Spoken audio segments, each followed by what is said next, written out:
So this is Rebecca Russell-Bennett, as you've already guessed. Rebecca is at the Queensland University of Technology in Brisbane, Australia. I've been very fortunate to know Rebecca for quite a few years now. I won't even try to guess how many years now. And I've collaborated. Well, everything I do dates myself, so that's not even a problem.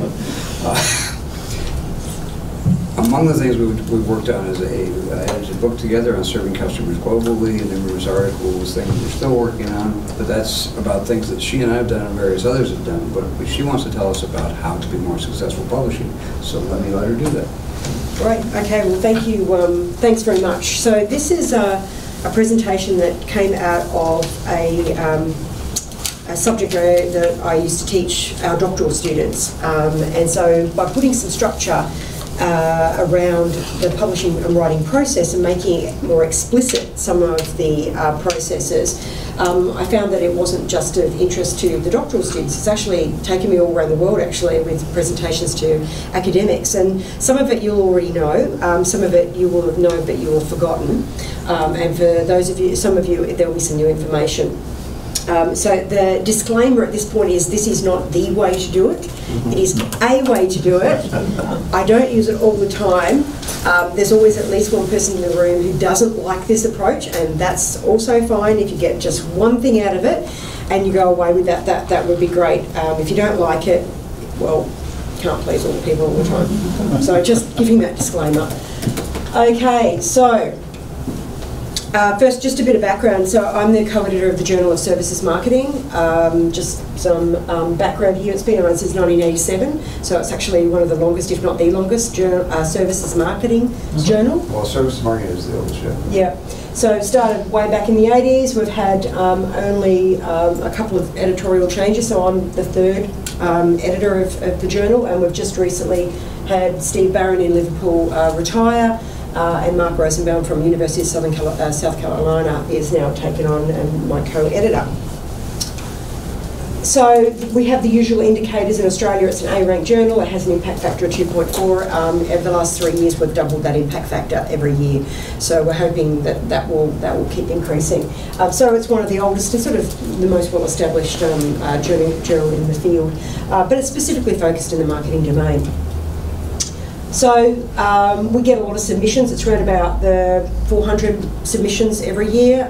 We've got quite a panel of associate editors. I'm very pleased to welcome Linda as our newest associate editor onto the process. So she's yet to sort of really be bombarded with all the articles, but she soon will be. It's very interesting seeing the world from the perspective of an editor as opposed to even a reviewer or an author. So there's been lots that I've picked up over the last 4 years that I've been editing the journal in terms of how the process works, some of the stuff that's more implicit, some of the emails and correspondence that goes on behind the scenes between all of us, and the kind of the tips and tricks, and some of the things that are the first hurdle.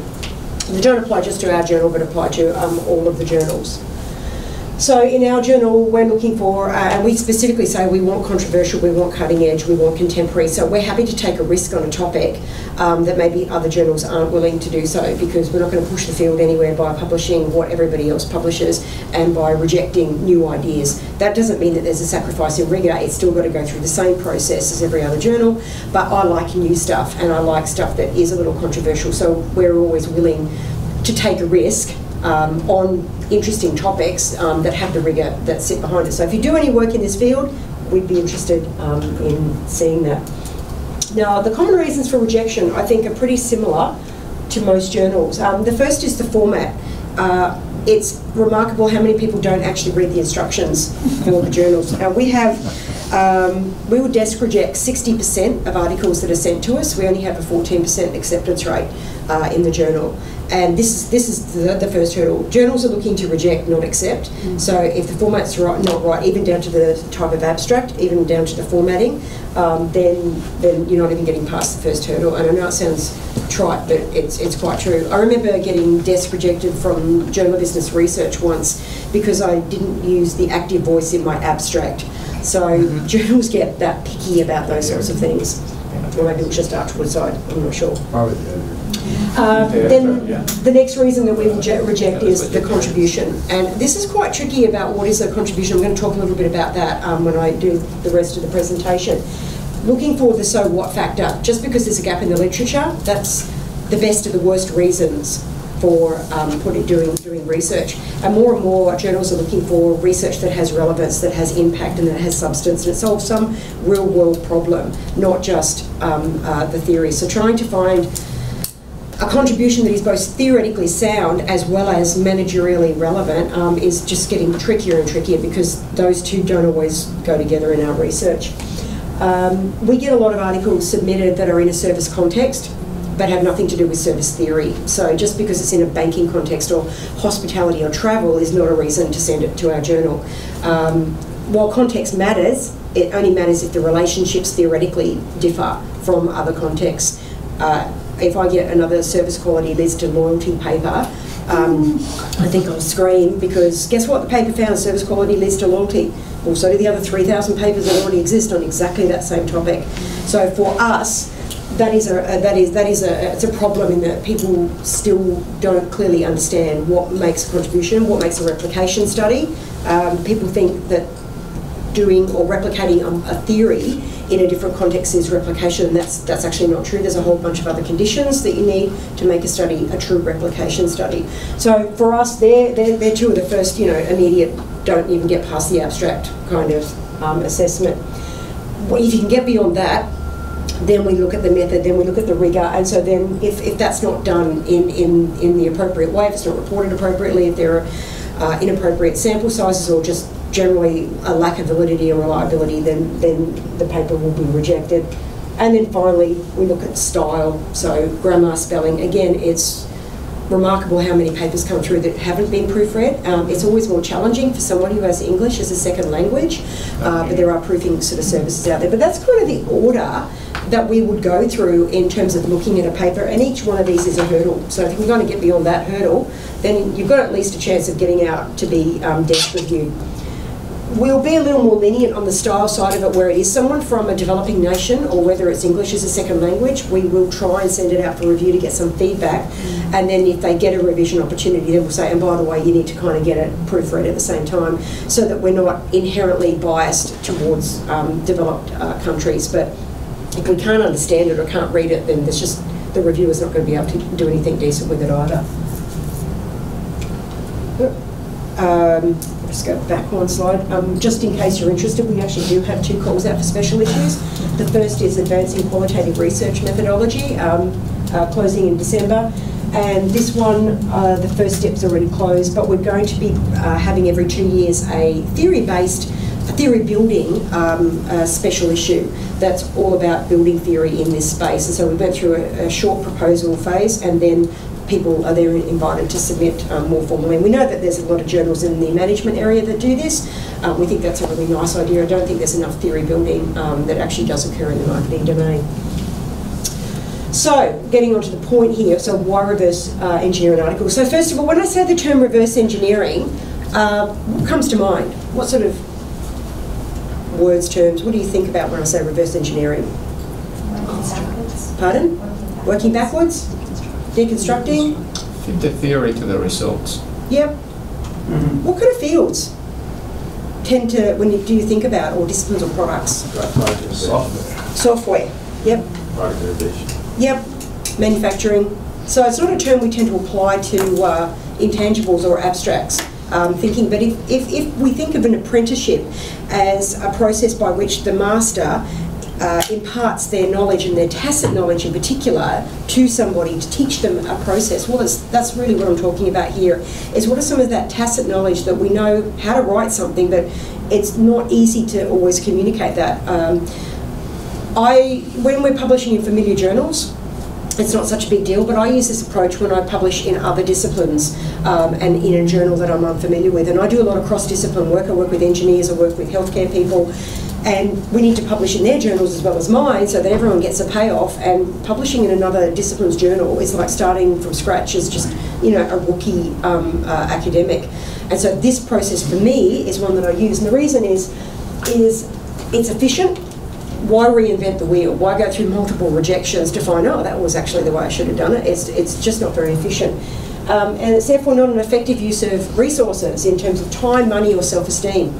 I don't need to get rejected 4 times and feel, pretty bad about myself at the end of it. But I'd rather get rejected once and then get accepted, or maybe not get rejected at all. So in this day and age of, and we are publishing factories. We do have to get stuff out. There is, I guess, a managerial approach to academia, certainly in our country. I don't know if it's in your country, but we have to produce a certain number of articles every year in a certain quality in order to get tenure and to get promoted. So it'd be lovely to sit and wait for the epiphany and sit under a tree and the apple falls on your head and go, oh, gravity. But we don't have that luxury anymore. So we kind of have to learn to be a bit efficient and be a bit more, I guess, production oriented in order to give ourselves the time to do the things that we really do want to do, and to think. This is the bit that people always don't like, is that sort of industrialisation of knowledge. And we're knowledge workers, but we're becoming factory workers at the same time. There's a tension between it. I'm a pragmatic person, kind of got to recognise I need to do this in order to do that. But for those of you who don't agree with me on that, that's also quite okay.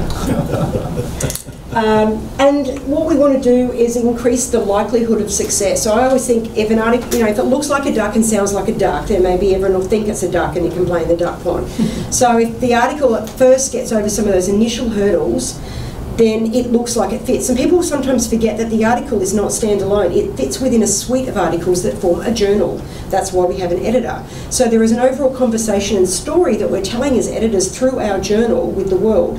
And so articles do need to fit that. In the same way, if you were to put chapters together in a book, they can't all be random structures and they can't all have a different voice. There needs to be a certain cohesion to those chapters in the book to make the book.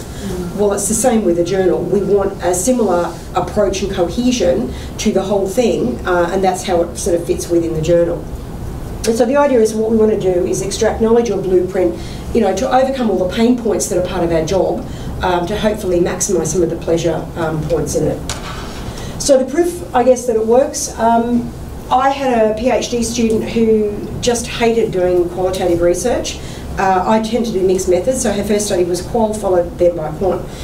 So we got to the end of the PhD, she'd written a reasonable quant section in her PhD, but it was not at a standalone level because it had never been written that way. It was formative research to go to a scale development piece. So we wanted to pull it out and publish in bits. So we pulled out this paper and thought, we can't just cut and paste out of the PhD, it's just not, the contribution's not clear enough as a standalone piece. So what are we going to do? So I was having a chat to Lloyd Harris, who's a colleague of ours from the UK. They read a really good article at the time, and it seemed to be a format and a structure that I thought I could use as our sort of starting point and to give my student a bit of confidence about writing up. So this was their model. They were doing dysfunctional customer behaviour. So they had the phenomena and then the outcomes. They had a set of propositions that went along there. And I looked at that and went, you know what, that's kind of what we were doing, except that we were working backwards. So we'd done customer-oriented deviance, and then what were the drivers of it?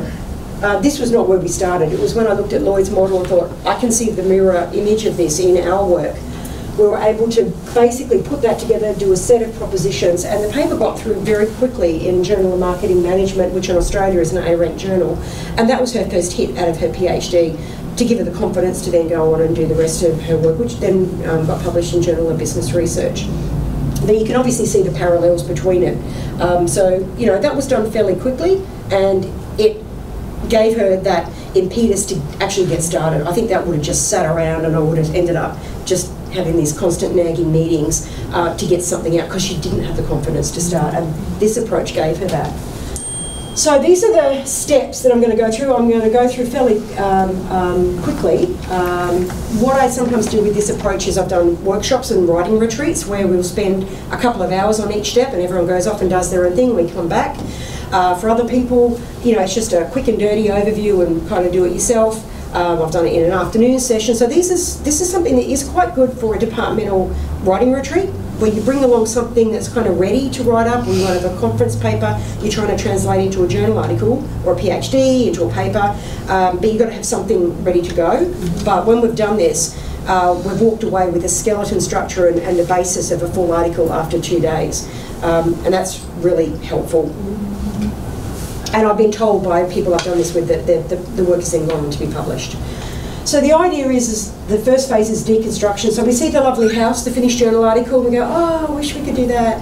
And what we don't see is all the previous designs, the houses that have fallen down, that didn't stand up. And that's particularly the case with experimental design. You don't see all the failed experiments that ended up with the ones that actually worked that got published. I've actually got a presentation called How Not to Do Experimental Design with all of the failed experiments that I've done in all kinds of different ways. But we don't ever see that. What we see is this. The idea is to pull it into its component parts to see how the house was built in the first place and then get an idea for the structure and how to do it. And of course your house is going to look different, and it should. Your content is unique. But the basic processes and frameworks can be the same. And that gives us this confidence to get going. So the first thing is to pick your target. So you either design the research around the requirements of the journal or find the journal where your research will fit. So let's be honest here. Who does the first? Design your research around the... Start with the journal before you even start collecting data. Who does the second? Yeah. Okay, so for the marketers in the room, which one is the marketing orientation? Which one's the production orientation? The first one is marketing. Yeah, second one's... So we actually teach this, but we actually do that. Right? So that's the gold standard, but it's pretty rare that you go, right, I want to publish in Journal of Marketing. Right, so what am I going to do to do that? Of course, we do the research and go, oh, that was quite good, let's publish in Journal of Marketing, only to find out that there was something along the way you really should have done, but you didn't know because you didn't design it that way from the start. So gold standard, but, life has trade-offs, so we tend to do this. So when you go to the author requirements, and this is for the Journal of the Academy of Marketing Sciences, I like that journal. So this is what they say are the criteria, and I love it because you look at it and go, that looks pretty obvious. Until I go, what is a substantive issue in the domain of marketing? What does that mean to this journal? Any ideas? That's not rhetorical, by the way. What is a substantive issue in the area of marketing? Who knows? Pardon? Who knows? Well, it depends on the editor in many ways, because what is substantive to me as an editor, like I like cool, quirky things, other journal editors may not like that. They like other stuff. So how people define it, like I do transformative service research, so for me, anything in that space, for me, is a substantive issue. So even understanding what does that mean for that editor is quite critical. What do we mean by fundamentally new insights? Well, what does that mean? Again, it looks subjective, but it's really not. I think the rest are all pretty basic, and I think these three are pretty well every journal. Where journals will differ is the top two, what they think is a contribution, like big T theory, not little t theory, and what is a substantive issue. And that's where you see the shades of grey in the journals. And the only way to know it really is to go back over the journal under that editor, get a sense of what they're accepting, or try and have a bit of a chat to the editorial team. So if you can get beyond that, then you can commence. If not, find another journal. So where I start is find an exemplar article, and I do not do an exemplar article in the content area, I do it in the method area. There's two reasons for that. The first is I don't want to accidentally plagiarise someone else's article, implicitly by reading the content. I also want to get beyond the content, and I'm reading for some of the more implicit rules about how to write, and I don't want to get caught up in a topic that I like. So I find the boring ones that I'm just in no way interested in that topic, and then you can cut through the content. Otherwise you go, oh, that's really interesting, I might reference that. You don't do that. The other thing is that the method tends to set up the conventions of how to write the front end. So if you're doing a quantitative piece and it's regression, the way you frame your hypothesis is very different to a qualitative piece that is setting up propositions, or you're dealing with grounded theory. So I always find an article that has the same method because the structure is going to be the same. The proportions of the front and back end is going to be the same. So I find a couple to see, is there a pattern, or do I have free reign to kind of do it how I want? So if I find there's a certain way of writing up a certain method, even down to the word limit in each area, then I know that there's kind of rules in this journal that I need to follow. And these will not be published on websites that these are the rules. They're the implicit ones, the conventions. So, for instance, in the jams, that's one that I look at for multi-level regression. If I want to experiment, there's another one that I'll look at. So there's a couple where I know the authors, like Christian Homburg does some fantastic work, and I really like his style of writing. I think he's very clear, and so I will follow his approach when it comes to multiple regression because it speaks to me. But I'll get a couple of them just to kind of compare notes to see what the level of variation is. So if I was publishing in the 12th century, I would submit an article that has illumination, has colour, Latin, large opening capital letter on some sort of parchment, and it would look like it belonged. If I was in the 19th century, I would use every font possible. I would have underlining, capital letters and italics, all on a different kind of paper. Now, clearly, if I'm in the 19th century and I get this, I'm right, okay, it's either come from a monastery or someone who's really artistic. It doesn't look like it fits. So the principle is the same here. If it doesn't look like it fits, you've lost at the first hurdle. It's got to look like a duck in order to be part of that duck pond. So then you deconstruct the article. When I typed in reverse engineering, this is one of the links that came up, reverse engineering a UFO.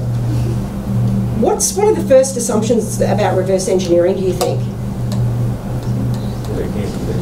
That actually, well, it actually exists in the first place. But after reading the article and seeing the blueprints for external thermal shields, I reckon I could just about build a UFO. It was a very convincing article.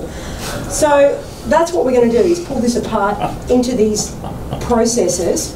Everything's on the PowerPoint, which I'm going to leave with Linda, and you can go back and revisit it. Some of it you'll know, some of it will be different. So what I normally do is to start with a blank piece of paper, have my articles out, and I start deconstructing these exemplar articles. So I put in the heading levels. Are they numbered? Are they italicised? Then I'll work out how many words go in each section approximately for that style of article.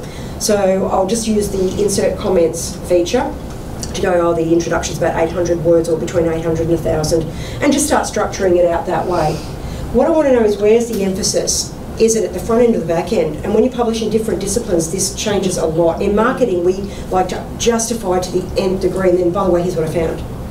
In psychology, it's like, this is kind of the background, here's all the results, and this is what it all means.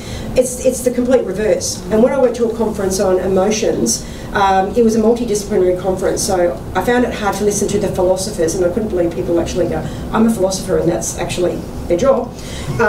They handed out pieces of paper they'd written on and photocopied.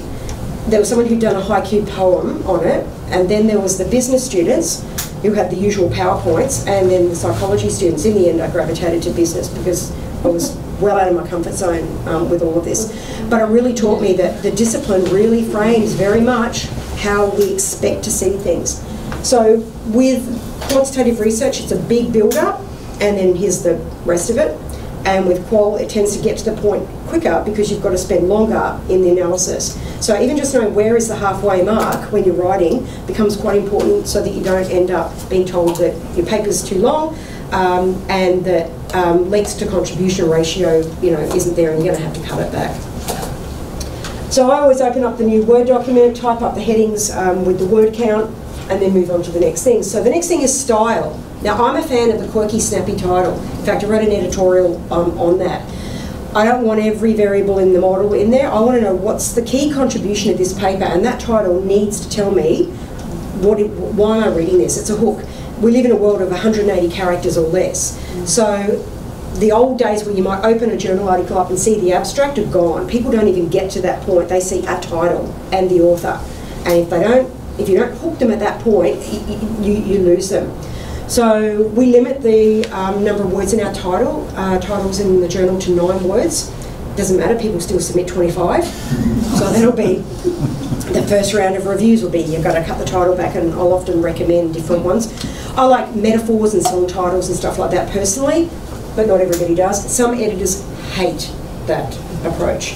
So have a look through the journal and see what they do. Journal of Consumer Research is a fan of the quirky title, and they've got great ones. They also do a lot of media work on their articles as well. So have a look at the journal, get a bit of a sense of what the editor likes.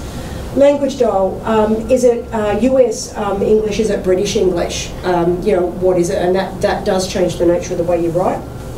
Passive versus active voice is another critical one. I found that out the hard way with Journal of Business Research. In your option setting in Word, you can turn on the active passive voice checker, and it will underline and suggest what you want, but you do have to actually activate that and turn it on. So if you're not sure if you're any good at this area, or you keep getting told you're writing in the wrong voice, go and turn that on, and it will give you some prompts with that. Readership age. Has anyone ever calculated their readership age? What age you have to be to understand your writing? No? It's an old one. It's simply a function of the number of words in a sentence and the number of syllables in the words in the sentence. So the more words in the sentence, the more syllables, the older you have to be to understand it. So if you've ever been told you write in a dense way or a verbose way, what they're saying is cut your readership age down. So the average age for newspapers is 11 years old. And it's sort of the numbers go up from there. So there are links, and I'm not going to do it now. You can go in and search for readership age, or it's the Flesch-Kincaid reading index. You can cut a chunk of text in and it will calculate the reading age for you. And you can see, are you aiming for undergraduate, postgraduate, or postgraduate? My suggestion is don't aim for anything beyond postgraduate, because reviewers are pretty busy people. They don't appreciate verbose language. I've struggled to read sociology papers and pretty well given up. There is a language in sociology that just seems to be an in-club thing, and I just can't get past the language. I'm a bit of a straight shooter. I like direct language and very, very clear. That's the most obtuse of the social sciences. It is. It is really difficult. So if you can get through sociology and really enjoy it, then you're a better person than me. Now you're for permanently damaged. So have a look at that. Put a journal article and see what your readership age is. Take the readership age of an existing article and see where do you sit in relation to these articles. It can be quite eye-opening. It's good to do for your research students as well. If you're trying to write for journals that are more managerial, maybe Harvard Business Review or The Conversation, those sorts of things, The Conversation actually has a readership age indicator, and it flags red with a big traffic light if you are beyond the readership age of about 15. So then you have to cut it back, because they know what their audience wants. And if you're writing blogs and those sorts of things, you've got to write in a way that's accessible. So that indicator will help you.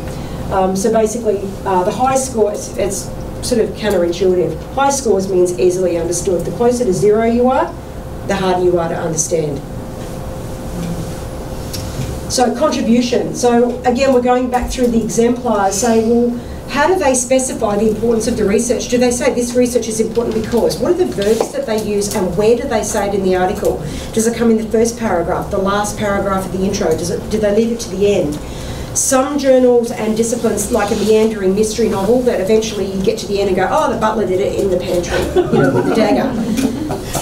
My journal's not one of those. We want to know that, Mrs. White, killed Mr. Peacock, in the ballroom with the revolver. So check how the journal likes to set that out. Most of the time we don't like mystery novels.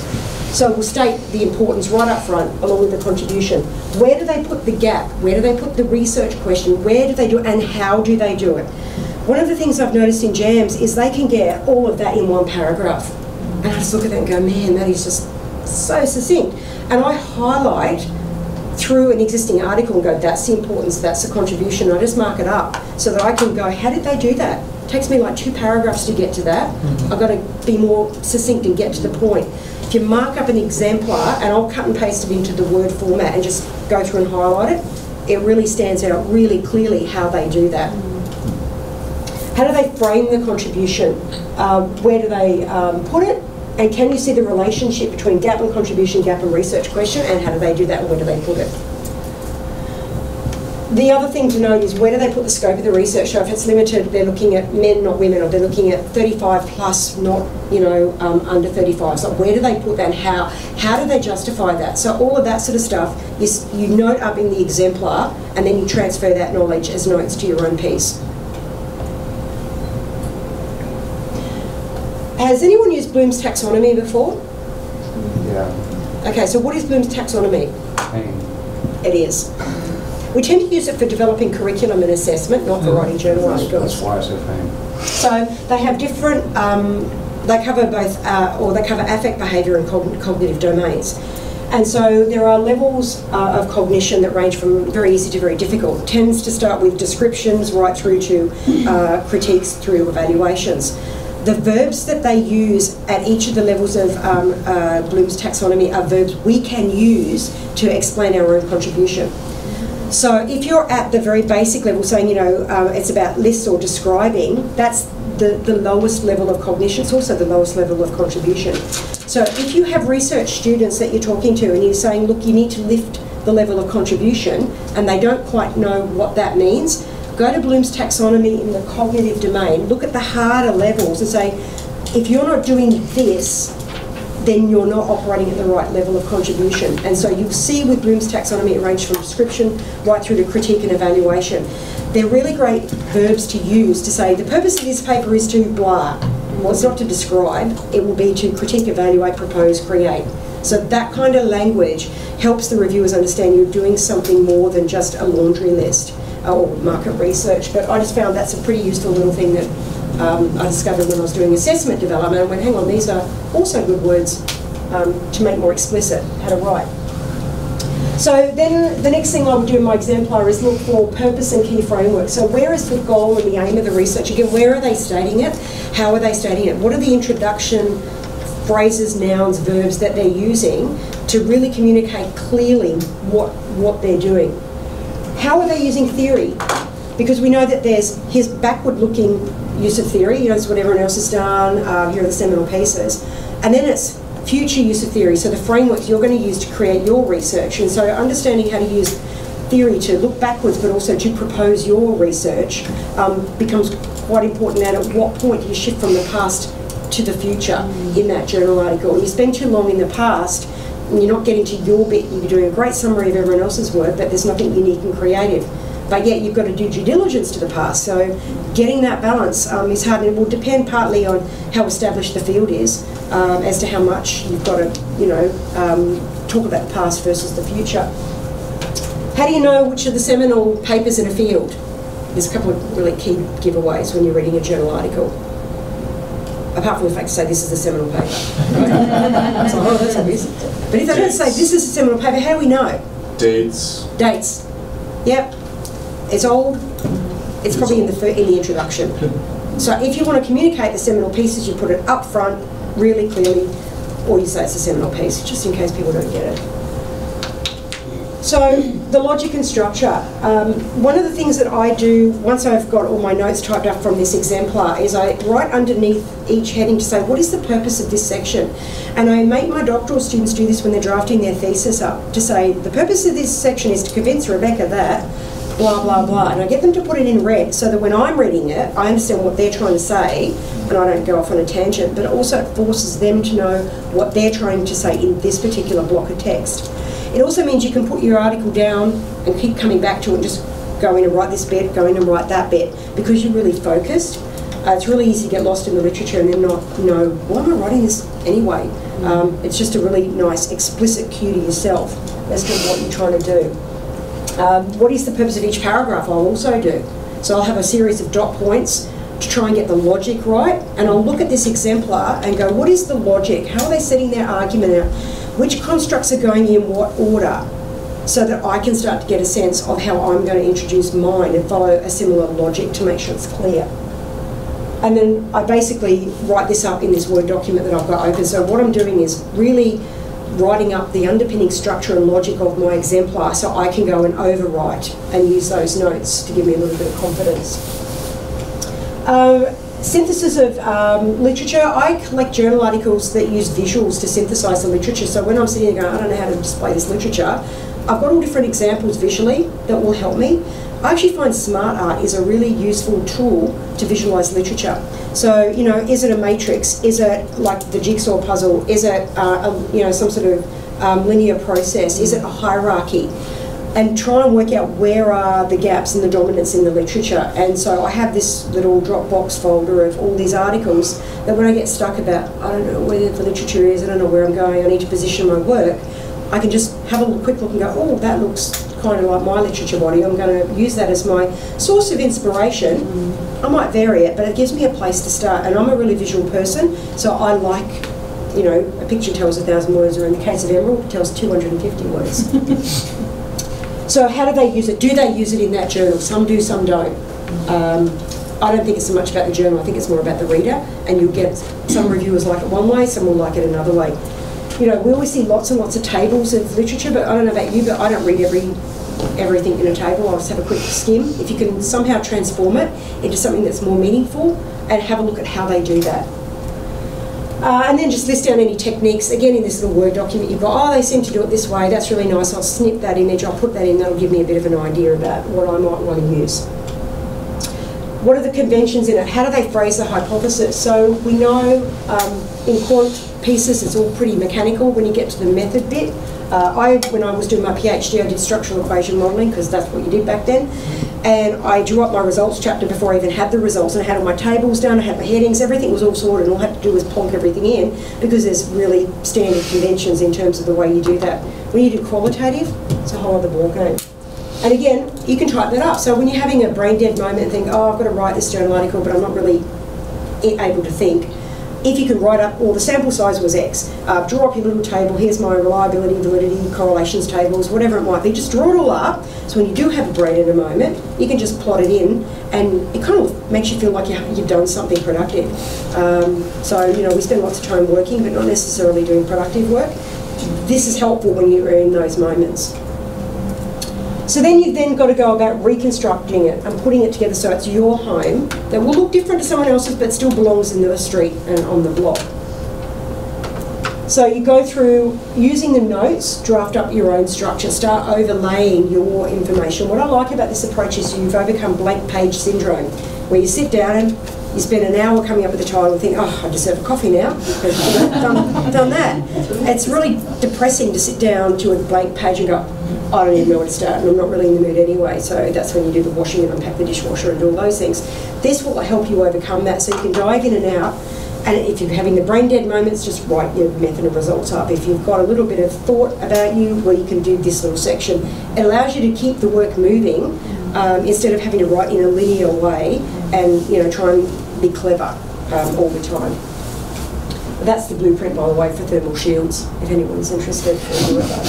So I don't ever go beyond 3 heading levels. If you go beyond 3 heading levels, you're too deep in and you'll lose your reader. So as a rule of thumb, don't ever go beyond that 3rd level heading.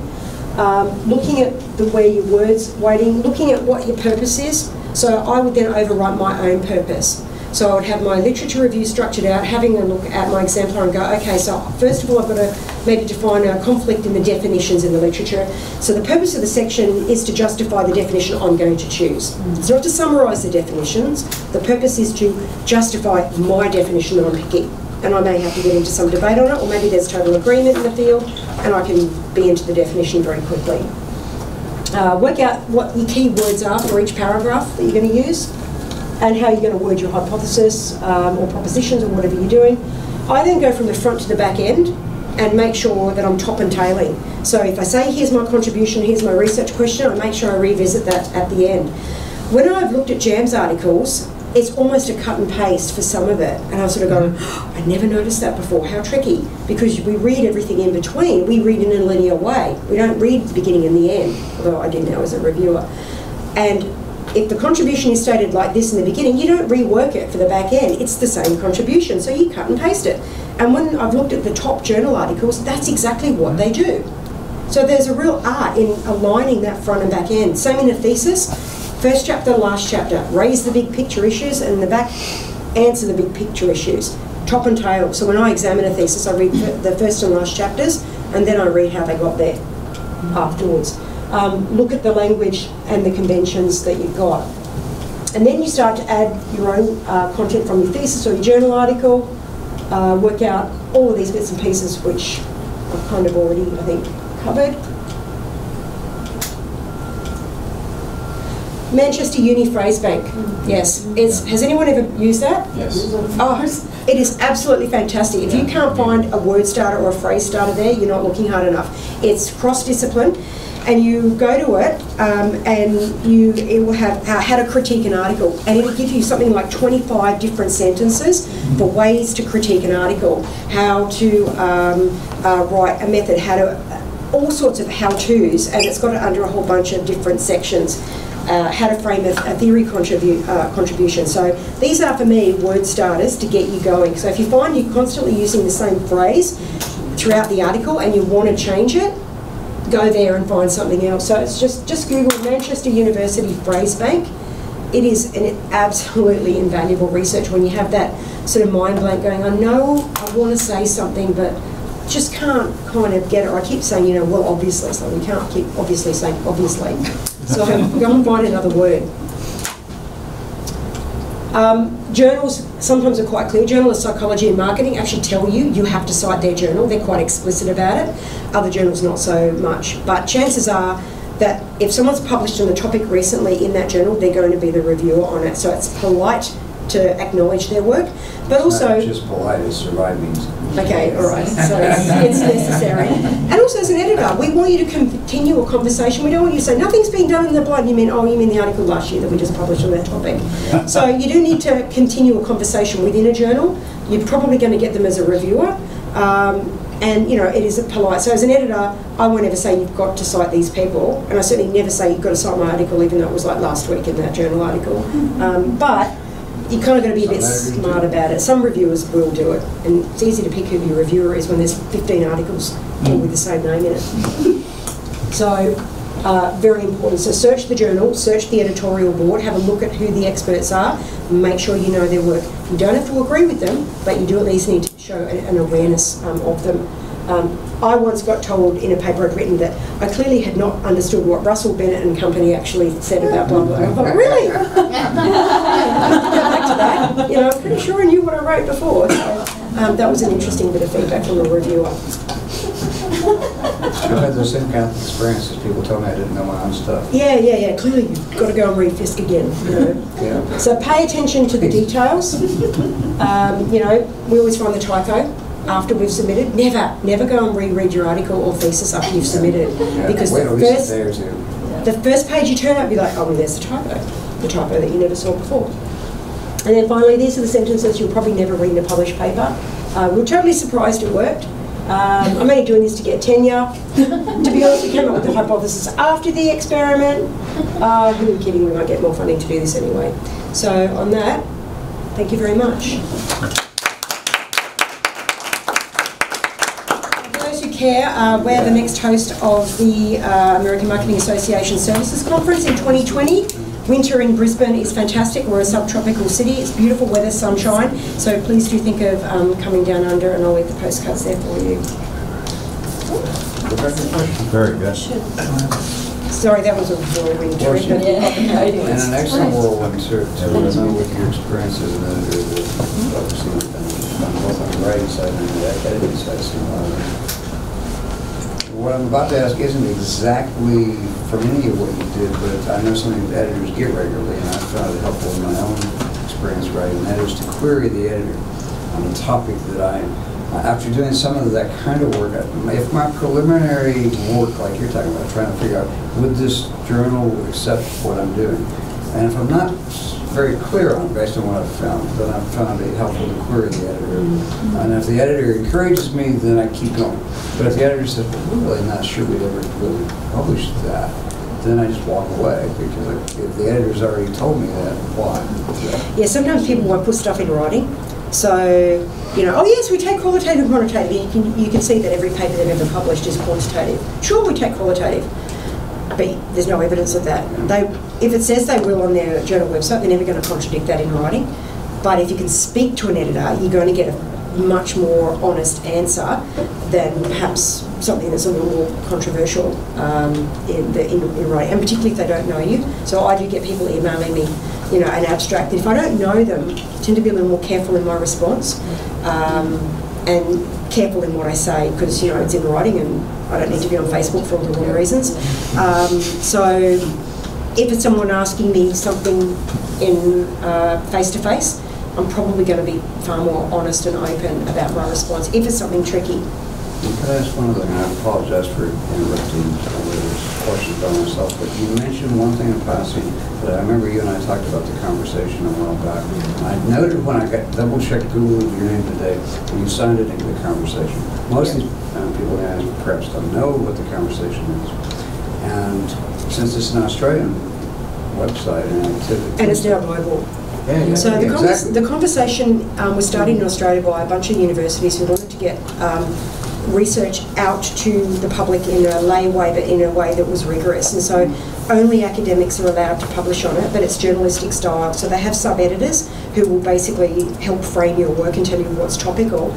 But they're only 850 words. Needs to be on something topical. You have to have links to all your references, and they have to be able to be verified by the editor. But it's gaining a lot of traction. There's tens of millions of downloads. So if you want to drive traffic to your journal article, or you want to get impact, or you want policymakers or industry to read your work, this is the vehicle to do it. And there is a US version now, there's a UK version. I think there's versions popping up in all different languages. It started in Australia, like you said, and it definitely has gone global. And I would encourage every academic I ever meet to get involved and try to figure that out. One of our weaknesses as academics is reaching anybody besides other academics. This is one of the best ways. Yeah. It's not easy to, you've got to pitch the article first. They do have a structure for that. It's not always easy to pitch. They get overwhelmed with lots of articles. If you can link it to something topical at the time, like if it's coming up to Christmas, something about Christmas, if it's something about love, or Valentine's Day is a great time. So if you can try and, think like a journalist. What's topical, trendy, something about the elections, if you can swing whatever you're doing. So something that's topical, you go, right, I've got something that I can do on that. I had,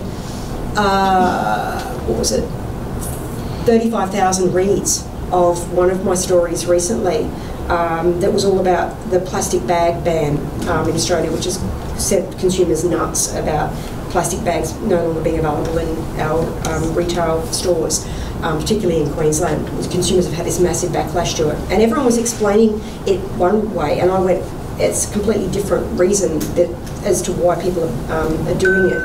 And so we wrote up our theoretical explanation of it, and it just was bang on the mark and just went gangbusters. We ended up on national television on the ABC on a show called Q&A, and actually did a whole special issue around it. So we got lots of publicity about that. Now that wasn't linked to one of my articles, unfortunately, but it does build profile. And so the next time I go to pitch something that might be a little more obscure, they're going to go, well, she's already done a few articles, she gets lots of media attention, it's always on the radio, I'm always talking to journalists about stuff, and it comes out of the conversation.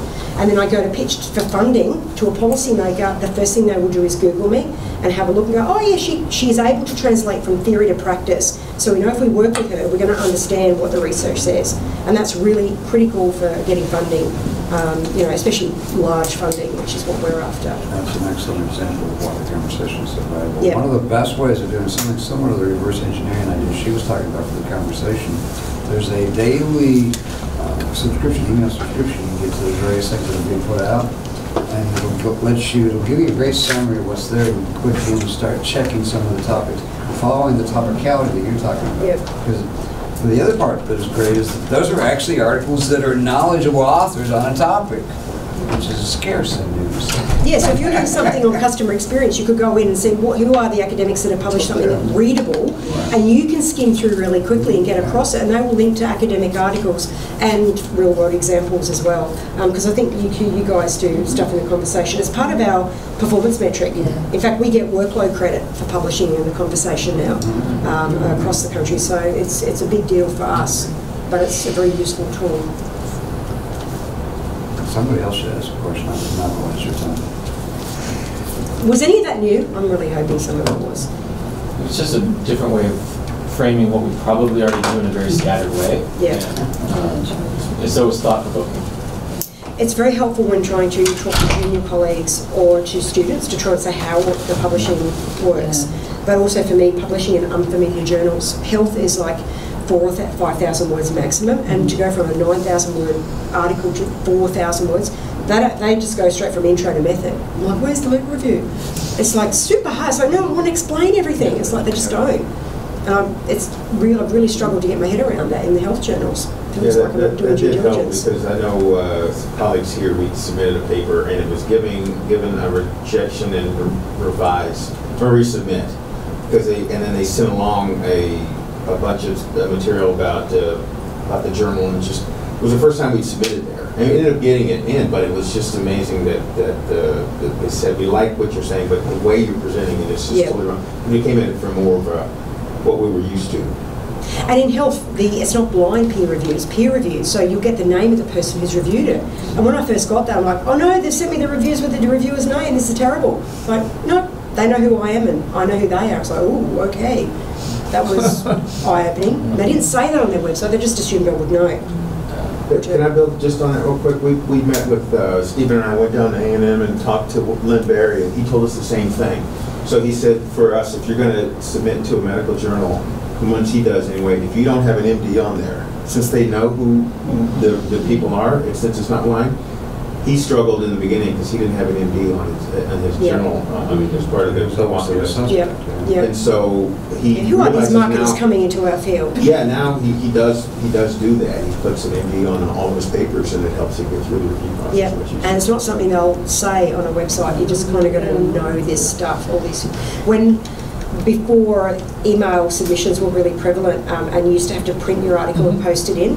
For us as Australians to get into an American journal, we would print on, what is it, the letterhead. 8.5 by 11. Yeah, you have different size paper to us. So if we sent an A4, it was immediately screening Australian, instant reject. So we'd send it to someone over here, get them to print it, put it in an envelope with an American stamp on it. Yeah, seriously, the episode we used to go to, I don't know whether it was real or not, but Australians sort of always have this sort of underachiever sort of mentality.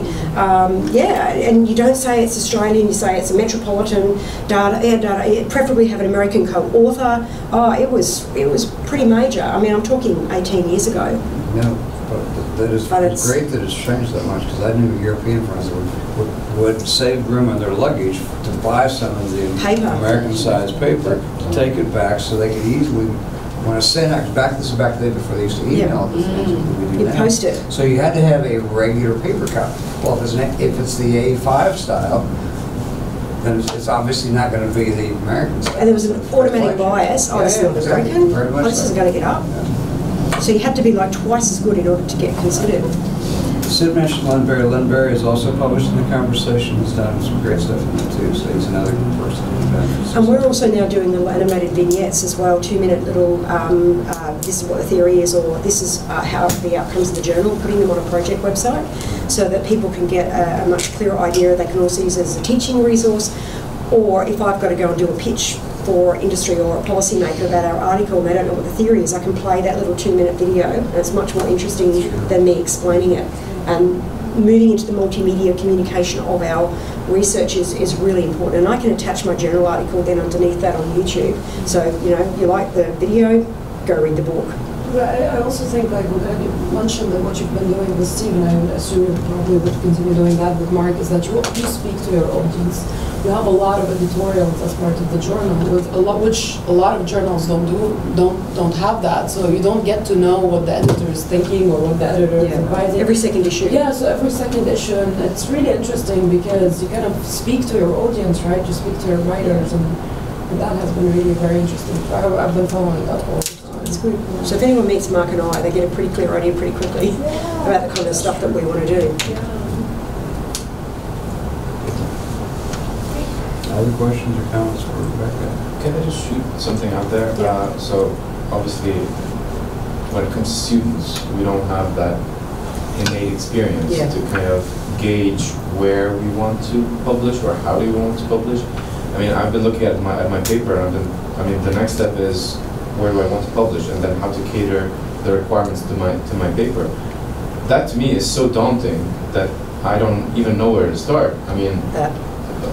But this is perfect. But again, there's throughout all my conversations with different people, everyone tells me that there's just this sense, and I feel like it's like love. You either know when you're in love or you don't. You don't explain what it means. Yes, but there needs to be more of a systematic way for students to at least. Okay, step 1, this is the checklist. Step 2, this is the checklist.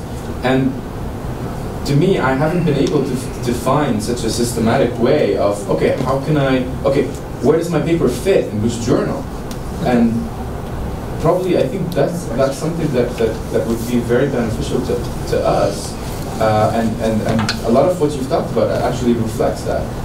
It's just that how can your presentation talks about or caters to students and professionals alike, and you need to be kind of more established to be able to follow up on the rest, like I don't know, the Bloom's taxonomy or something like that. But to your knowledge, is there something that is no, even that is making things explicit that most people don't.